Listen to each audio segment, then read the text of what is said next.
all of that being said, we're going to cut to the chase here and get right into our Seahawks coverage. Seahawks, over the past week, it's been a busy week. They're bumped up. They're banged up injury-wise. They came out with the win yesterday against the Panthers, and they got even more banged up in that. But we'll get to that when we get to the respective injury-related news. The Seahawks beat the Carolina Panthers on September 24th, Sunday, 37-27. Seattle uses a big second half, uses the running game. The crowd gets back involved. The 12s were great at Lumen Field, forcing 8 false start penalties. It's not a record. The record came back in 2011 against the Giants, the New York Football Giants, that is, who the Seahawks play next week. Yeah. This was going to be an interesting one. Andy Dalton was the starter because Bryce Young, the #1 overall pick from this past year's draft, was not able to go in this one. Andy Dalton, coming into this game against Seattle, was 3-1 against the Seahawks in his career, including a win last year when he was a member of the Saints. But the Seahawks were able to take care of business in this one, a kind of a bumpy first half where they had to settle for a bunch of field goals. They're able to pull away here in the second half. We go to our offensive player of the game. I went with Kenneth Walker, the third Walker, 18 carries, 97 yards, and 2 touchdowns on the day, including 3 receptions for 59 yards as well. Nice, strong game for him. Not the only running back that shined in this game. Zach Charbonnet, the rookie out of UCLA, had a nice game, had a really impressive run that got down towards the goal line where he, the word throw comes to mind. The defender kind of, if you watch the replay, the highlights, or on Twitter, if you see the video, it was pretty impressive. Can't show it because of NFL laws and all that, but pretty impressive there. On the defensive side of the ball, I could have gone 2 ways. Could have gone with Devon Witherspoon, the rookie cornerback out of Syracuse, or defensive tackle Jarron Reed. Jarron Reed, I went with him here with this photo by Chris Mast as he's paying homage to Michael Bennett's sack dance here. Jarron Reed, 8 total tackles, 4 solo, 1.5 sacks, 1 tackle for loss, 1 pass deflection, and 3 QB hits.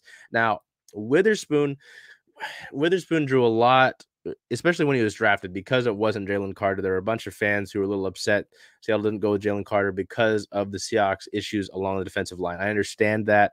I get it. I would have been okay if he would have been drafted here, honestly. But going through the draft process and hearing afterwards, it really didn't sound like Pete Carroll and John Schneider were ever going to go with him, especially as things kind of stacked up against Carter in the offseason. Witherspoon wasn't fully healthy in the preseason, the offseason. Preseason, I think, specifically. And then in week 1 and week 2 and now week 3, he was kind of judged. There were a lot of fans. The Sports on Tap guys were all, oh, he better do this. And they were basically putting the expectations really high for Witherspoon, which I think is unfair. Fit isn't always the best thing. So you can't always just immediately argue that someone needs to do this and compare. It's not the same. And yes, I did mention those guys specifically for a reason. Witherspoon today, he had a solid game in Detroit, but then specifically in this game against the Panthers as well, targeted 11 times. He only allowed 3 catches for a total of 19 yards, broke up 2 passes, gave up 1 first down, and led the team. He led the team as a quarterback. He led the team in tackles. I know that's something that Pete Carroll liked when they drafted him. So I just think that the criticism is unwarranted and it's a little bizarre. Bad outlets make bad choices and they say bad things. So, anywho, yeah, really impressive from the defense in the second half there. Some things I'm sure they'd like to work on. 27 points isn't great. Carolina got sort of a garbage time touchdown towards the end of the thing. But their first home win of the season. They were wearing you go back to the photos, you can see they're wearing their whites at home, which is different. It's the first time that they've ever worn white at home in franchise history. They were paying homage to the the Super Bowl 48 team in that season as the 10-year anniversary. Had most all of that team in attendance. Obviously, Russell Wilson couldn't be in attendance because he was getting blown out by the Dolphins 70-20 down in Miami. But it was fun to see guys like Breno Giacomini, obviously Michael Bennett, a lot of the big name guys, Doug Baldwin, Cam Chancellor, all of those guys where a lot of the group was there to have them memorialized and honored was really fun to see, and for them to see a win there was good. That was good. It would have been unfortunate if they had lost that game. We get to injury related news though. This is where I talk about it. Before we even get to the inactives list and what happened in the game itself, rookie defensive end Mike Morris had to undergo shoulder surgery. He will be out for the season. It's really unfortunate. It was a guy that a lot of us, I had thought that he would be able to come in and make a sort of splash on the defensive line, help with the pass rush. He's going to undergo that shoulder surgery. Pete Carroll did say it was a sort of recovery that's going to take a few months. So he's not going to be able to contribute this year, unfortunately. The inactives list, there's some notable names on here. Will Dissly was able to go with a shoulder ailment that he was dealing with. Kobe Bryant, Reek Woolen, Jamal Adams, Phil Haynes, McClendon Curtis, Charles Cross. I mean, outside of Curtis, those are all guys who normally would start for you when they're healthy. So Seattle is already tough. You're going against the Red Rifle. I say that with some jest. And then in the game itself, Damian Lewis left the game with a hand injury. Trey Brown left the game with a concussion.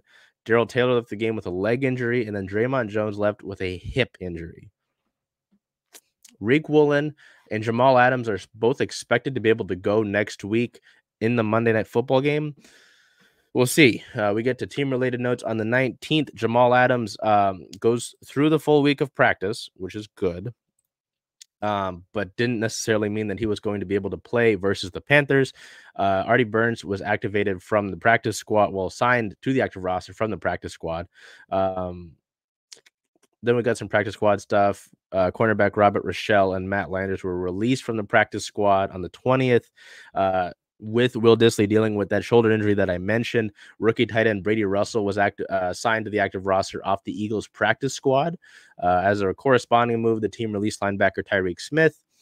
Also this is on the 20th of September, quarterback Geno Smith won the FedEx Air Player of the Week award. It's the first time that he's won that award in his career, as he went 32 for 41 for 328 passing yards and 2 passing touchdowns in that win over the Lions in week 2. And then on the 21st, the team signed outside linebacker Tyreek Smith back to the practice squad and released offensive tackle Greg Island as a corresponding move. So the Seahawks sit at a 2-1 record. They are now second in the NFC West behind the 49ers, who are 3-0. Looking ahead, their next matchup is Monday Night Football, October 2nd, at MetLife Stadium. It's a 5:15 p.m. start.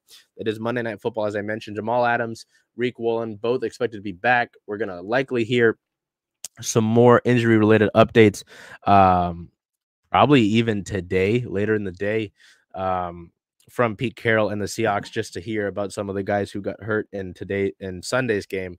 So that will certainly be something to keep an eye on, and obviously a nod to look at the social media on the bottom bar when we've got it rolling to see that in real time when we get that information. So we go directly over here to Mariners related news. Now this is tough because this past